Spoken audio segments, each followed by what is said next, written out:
Hi అండి.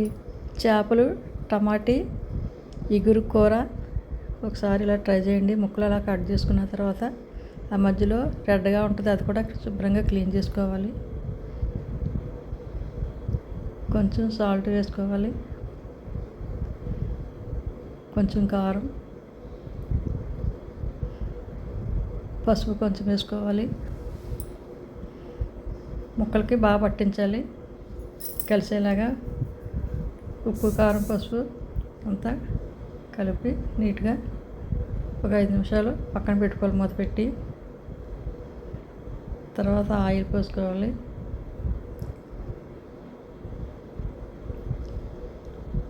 కొంచెం oil ఎక్కువ వేసుకోవాలి, చేపల కూరలో నీసు వాసన రాకుండా ఉంటుంది.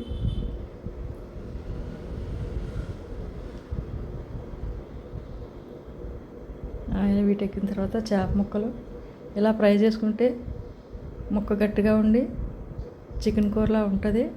టమాటా వేసి వండుకుంటున్నాం కనుక ఇందులో చింతపండు వేయమండి. ఇంకా మనం చింతపండు పులుసు వేయము, టమాటా కూర వేస్తాం కనుక చికెన్ కూరలా ఉంటుంది. ముక్కలు వేపుకుంటే విడిపోకుండా మెత్తగా కాకుండా గట్టిగా బాగుంటుంది తినడానికి. మీరు ఒకసారి ట్రై చేయండి.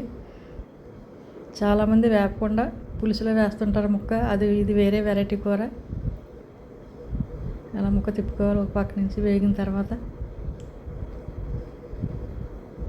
మరి ఎక్కువగా కాకుండా లైట్గా వేపుకోవాలి. ముక్క విడిపోకుండా జాగ్రత్తగా వేపుకోవాలి. ఈ కలర్లో వస్తే సరిపోతుంది.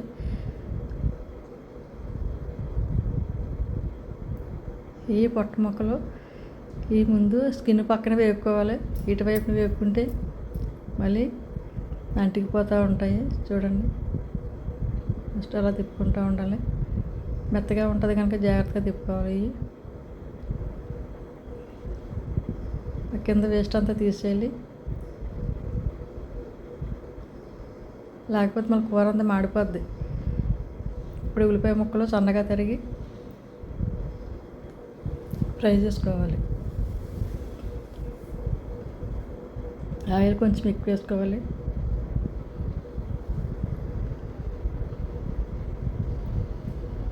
అలా బాగా బ్రౌన్ కలర్ వచ్చేదాకా వేపుకోవాలి. తర్వాత అల్లం వెల్లుల్లి పేస్ట్, మిర్చి కూడా మేము అలా పొడి చేసుకుని వేసుకుంటే మిరపకాయలకు కనిపించకుండా ఉంటుంది. టమాటీ ముక్కలు మనకు చింతపండు వేయమండి, 2-3 టమాటాలు వేసుకోవాలి. సాల్ట్ వేసుకుంటే బాగా మగ్గుతుంది. తక్కువ వేసుకోవాలి, ఎందుకంటే ముందు చేప ముక్కల్లో కొంచెం సాల్ట్ వేసాం కనుక ఇందులో కూరలో చూసుకుని వేసుకోవాలి, లేకపోతే ఉప్పు ఎక్కువ అయిపోతుంది. అలా మెత్తగా అయిపోయిన తర్వాత చూడండి ఎంత పేస్ట్లా అయిపోయింది. కారం చూసుకుని వేసుకోవాలి. ఫస్ట్ వేసుకున్నా కనుక ఇందులో తగ్గించేసుకోవాలి. పసుపు, జీలకర్ర పౌడరు, ధనియాలు పౌడరు, గరం మసాలా, ఇవన్నీ మసాలాలన్నీ కూడా వేసుకొని బాగా ఫ్రై చేసుకోవాలి. ఇవి కూడా పచ్చివాసన పోయేంత వరకు వేపుకోవాలి. తర్వాత వాటర్ పోసుకోవాలండి. మనకు సరిపడంత వాటర్ పోసుకోవాలి. ముక్కలు ములిగేంత వేసుకుంటే సరిపోతుంది. ఎగిరిపోరు కదా, మరి ఎక్కువగా వేసుకోకూడదు. వాటర్ పులుసులా అయిపోతుంది. ముక్క ములిగేటట్టు వేసుకోవాలి. ఇప్పుడే మనం ఉప్పు కారం అన్నీ సరిపోయినా లేదో చూసుకోవాలి మనం. అలా పులుసు మరిగేటప్పుడు ఈ చేప ముక్కలు పక్క అన్నీ వేర్చుకొని నీట్గా ఆ పులుసులో వేసుకోవాలి మనం. చూడండి ఎగిరిలాగా వచ్చింది, చికెన్ కూరలా వస్తుంది. ఇది కారం ఎర్రగా ఉంటే కూర మంచి కలర్ఫుల్గా అంతుంది. మూత పెట్టి ఒక 5 నిమిషాలు మగ్గిన తర్వాత నూనె అలా సపరేట్ అయ్యే వరకు మనం కూరను వండుకోవాలి. అప్పుడు కూర తయారైందని మనకు అర్థం.